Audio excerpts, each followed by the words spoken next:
Joining us on the line now is James Carafano from the Heritage Foundation, a leading expert in national security and foreign policy issues, an all-round nice fella. Hello, James. Hey, good to be with you. All right, look, I want to talk about the Iranian deal, or as such as if you can call it a deal, because it seems to me that everything I'm hearing about this deal doesn't sound like it's much of a deal for the United States. Let me just recap very quickly. The Iranians would get to continue to run their centrifuges at a underground secure facility. And my question is, if it's for peaceful purposes, why would you need to be in an underground secure facility? Number two, they will not allow, right now they're saying, snap inspections of their nuclear sites. Nope, you can't come in unannounced and say you want to check up on us. And number three, they're now saying that we're going to keep the uranium that we had already said that we would be happy to ship to another country for safekeeping.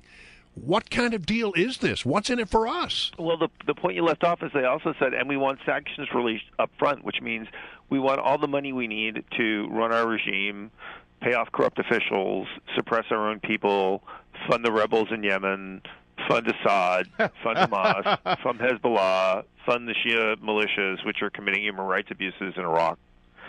Look, I have this huge kind of whack of deja vu. This is exactly the same process that the North Koreans used to walk up to a nuclear weapon. And I don't see how this ends any differently. I mean, essentially, even think about what we're negotiating here. The Iranians signed the Non-Proliferation Treaty. What we are trying to do is bribe them to comply with a treaty that they've already obligated themselves to commit to. Right, because they're signatories to the you're talking about this being signatories to the International Atomic Agreement. Right. Yeah. So we have lapsed into we have to get an agreement because we have to get an agreement, and we've lost sight of the purpose of the whole exercise, which was to establish to the world that Iran cannot have the capability to be a nuclear breakout state. The problem with this agreement is we already know that nobody believes that an Iranian nuclear weapon's off the table. So the agreement's already failed, and we're now going to pay the Iranians to be the most disruptive force in the region. It's just a tragedy. Well, and the last time we saw a president negotiating with a regime that we had great mistrust for, it was President Ronald Reagan negotiating over a nuclear deal with Gorbachev. And he, of course, at Reykjavik in Iceland was willing to stand up and walk away. The idea, and everyone from the state, we're so close to a deal. But the deal was not on his terms. It didn't satisfy the president. So he was willing to stand up, walk away, and not have a deal. Does anyone believe that this president has the same sort of gumption to be able to do that? Yeah, I mean, if the talks fail, it'll be because the Iranians walk away. I even doubt the Iranians will completely walk away. What they'll want to do is kind of string this out and continue to get some kind of sanctions relief. And the other thing is, remember, if the talks fail now, the Iranians will say, "Oh, the West hates us, therefore we have to get a nuclear weapon to defend ourselves." Yeah. So we will have incentivized exactly the opposite behavior. And to go back to Ronald Reagan, people forget that Ronald Reagan negotiated the only arms control treaty in the history of the planet Earth where people actually had less nuclear weapons than before they started. Every other nuclear treaty that we've ever negotiated basically had a cap on where you can go to. We've never had except for Obama. I mean, under Obama's treaty, we had to cut nuclear weapons, and the Russians didn't. Yeah. When he signed with the Russians. But the bigger concern, well, maybe not the bigger concern, as big a concern is the fact that we're willing to normalize relationships with Iran, help them become stronger, take off all of the sanctions that are on the country right now at a time when they're trying to be the dominant force in the region. Well, and when they can't be, I mean, Iran does not have the capability of reestablishing the Persian Empire and taking over the Middle East. They have enough power to cause trouble, but they don't have enough power to solve anything. They're in league in a sense with ISIS, in the sense that both countries are destabilizing Iraq. They've made a living hell out of Syria. Countries like Jordan are under enormous pressure. Yemen is now a failed state. So we have created really the most dangerous foreign policy situation in the Middle East since the 1970s. Just let me stop. we have created this mess. That's right. And that's not a partisan comment. But if you look to, we have three major strategic important parts of the world for us: Western Europe, the Middle East, and Asia.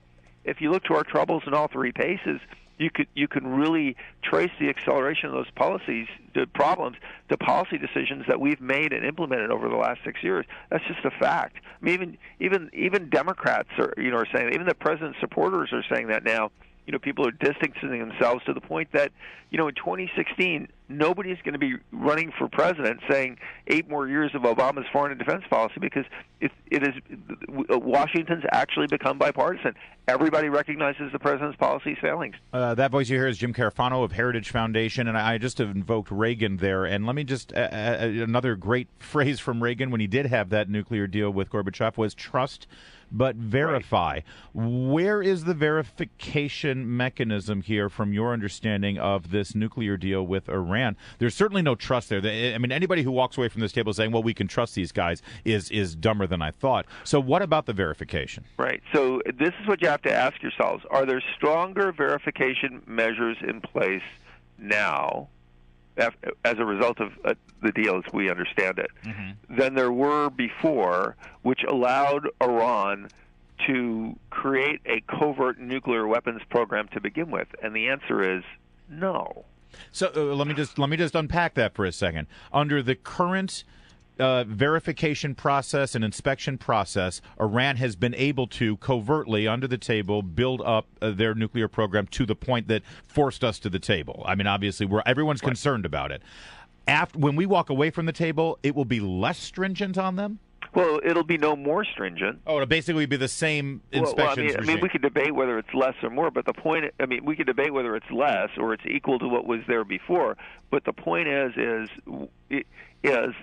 not going to be a stronger regime. And the important thing is, and this is the most important thing, is will Saudi Arabia, will Turkey, will Egypt, will anybody believe that Iran does not have the capability to become a nuclear breakout state and the time and place of their choosing? And the answer to that is no. And if the answer to that is no, then the process has failed. And then you have to worry about Saudi Arabia becoming a nuclear state. And Turkey all right. and Egypt. So, I mean, everything that we're hearing about this deal sounds like it is a disaster in the making. Why would this administration be so set on making such a deal? Well, I do. I mean, I don't know. I mean, we'd have to go ask the president that. But if you just sit back and watch the process, it appears to be is that we have gotten so wrapped into getting a deal that we have shifted the goal from preventing Iran from getting a nuclear weapon to the goal is now to get a deal. Yeah. The bottom line is let's get a deal. Doesn't even matter what the deal is. They want to be able to walk away with a piece of paper in their hand saying, look, we got a deal. Look how great we are. Look what we did. Yeah. Wow. Right. It's like in Vietnam. We started to say that the purpose of fighting in Vietnam was to ensure the independence of the Vietnamese people. We wound up at the end with Kissinger and Nixon negotiating the American exit of peace with honor. Yeah. What does that have to do with the original goal? Yeah. Well, we got to leave it there. Keep an eye on it for us, would you, sir? It won't be hard. It's going to get bad. All right.